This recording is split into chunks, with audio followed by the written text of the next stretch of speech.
गजपति जिला गोसाणी ब्लॉक अंतर्गत 7 माइल छकठारे आज धान किणारे अवहेला जोगु चाषी मानक पक्षरु पारलाखेमुंडी मोहना मुख्य रास्ता अवरोध करा जायछि।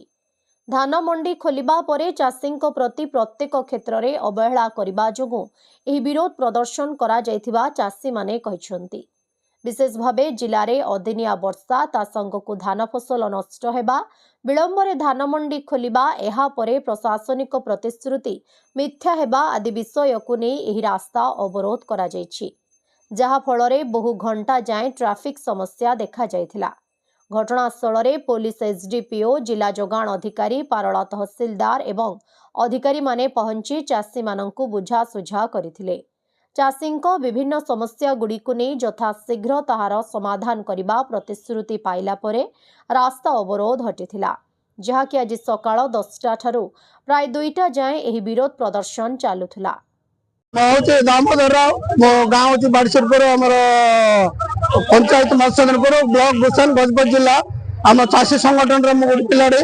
चाषी भाई मनकर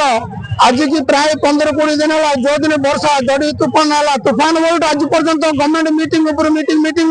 बसैले सीना कौन सी मीटिंग उठे सक्सेसफुल कर पारे चाषी की संपूर्ण नष्ट करदे। चाषी बहुत कष्ट नष्ट बहुत कष्ट पड़े बहुत कष्ट सकाशे आज पर्यटन धान काउन चाषी की गवर्नमेंट जवाब दबा पड़ो से चाषी संगठन समस्त मन दुख रोड छोड़ला पर्यंत गवर्नमेंट आना सीना चाषी की आज पर्यटन रोड छोड़ा इच्छा नाला किंतु गवर्नमेंट आज मन चार शासन करमको रोड को जितले से चाषी सब जाक चाषी फ्रंट सब जाक रोड को आसिक धान किला जाए रास्ता रोक ये कर पूरा आज पूरा निष्पत्ति नाला जाए रास्ता लोक के समस्या ना सुजलाल पट्टनायक सभापति गजपति जिला कृषक संघ है। आज चाषी मैंने आंदोलन कर कारण है चाषी धान मंडी में नि जाऊ ना